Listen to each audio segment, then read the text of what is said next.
guys, nama saya Alia dari narasumber 1. Halo guys, nama gue Aidil, gue dari narasumber 2. Halo guys, nama gue Najwa Zahra, gue sebagai narasumber 3. Hai, nama saya Najwa Nili, saya sebagai narasumber 4. Halo, nama gue Dinda, gue sebagai narasumber 5.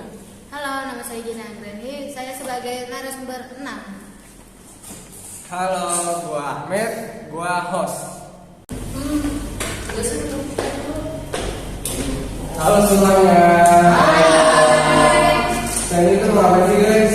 kenapa aja lagi tuh? Jadi kita di sini tuh mau ngebahas sesuatu yang menarik nih. Ustaz, menarik apa sih emang materi hari ini?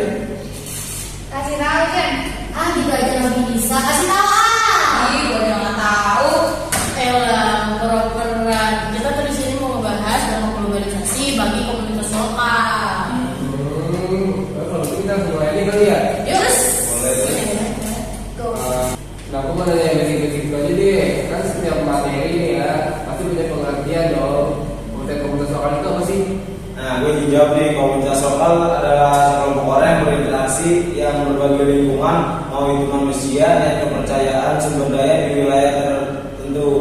Oh, jadi komunitas lokal itu terbentuk atas wilayah yang tertentu gitu ya? Iya. Iya, Met. Jadi bisa dibilang juga kayak orang bermukim atau tempat tinggal di sana serta mencari kerja. Tapi untuk komunitas lokal tuh punya pola nggak sih? Punya komunitas lokal itu terdapat pada dua pola. Yang pertama, organisasi atau perusahaan yang menjalani aktivitasnya di wilayah yang telah dihuni oleh perusahaan. Nah, buat pola yang kedua, ini organisasi atau komunitas itu datang terlebih dahulu, baru kemudian warga-warga sekitar yang berdatangan.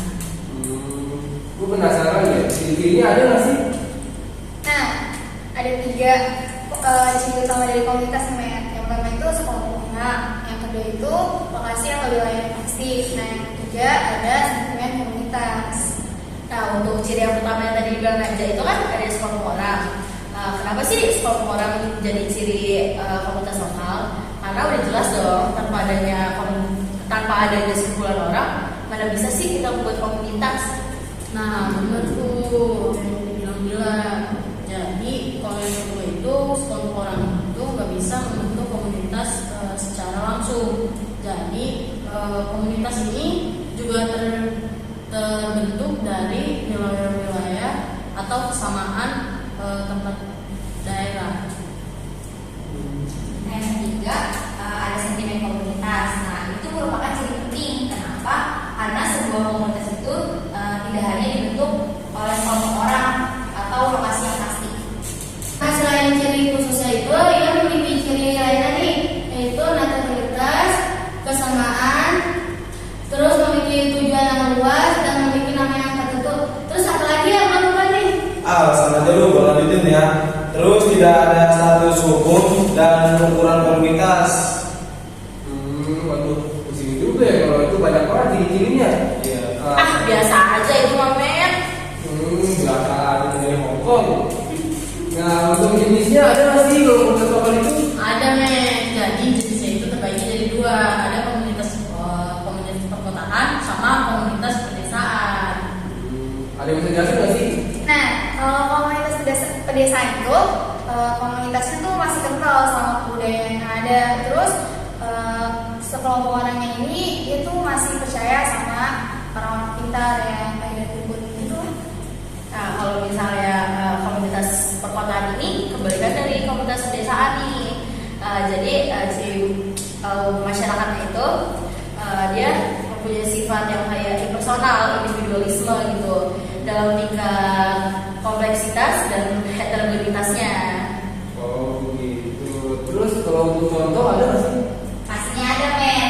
Yang pertama itu ada komunitas nelayan, terus juga ada kelompok tani. Wah, terus bisa dijelasin nggak itu apa?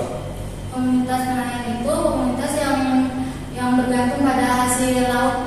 Oh. Nah, kalau misalnya kelompok tani ini mereka tergabung dalam sektor pertanian. Mereka ini berfungsi untuk mengelola dan memelihara tanah. Kan ini kan globalisasi ya, pasti punya dong namanya dampak. Ada nggak sih dari dampaknya itu dari globalisasi itu? Ada men, soal globalisasi itu mempengaruhi komunitas ataupun sektor-sektor.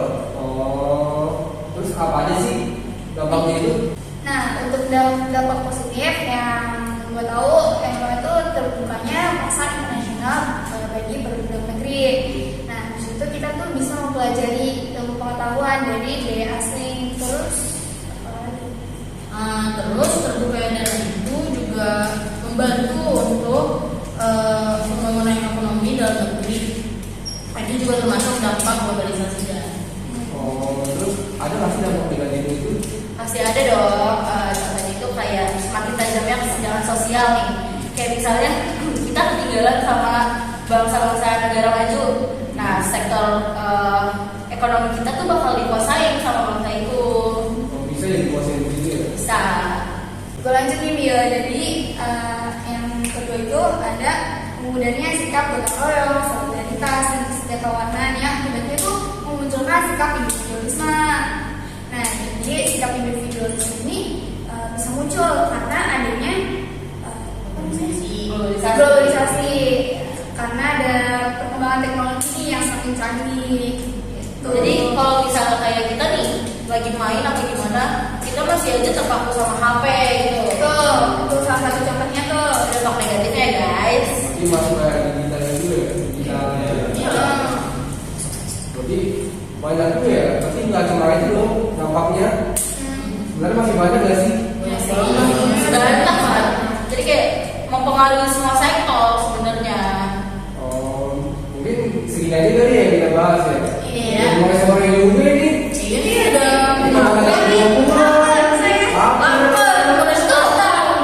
Aduh, kita ini sih guys ya. Iya, jadi kita akhiri aja, kita tutup. Tutup. Sekian dari kelompok kita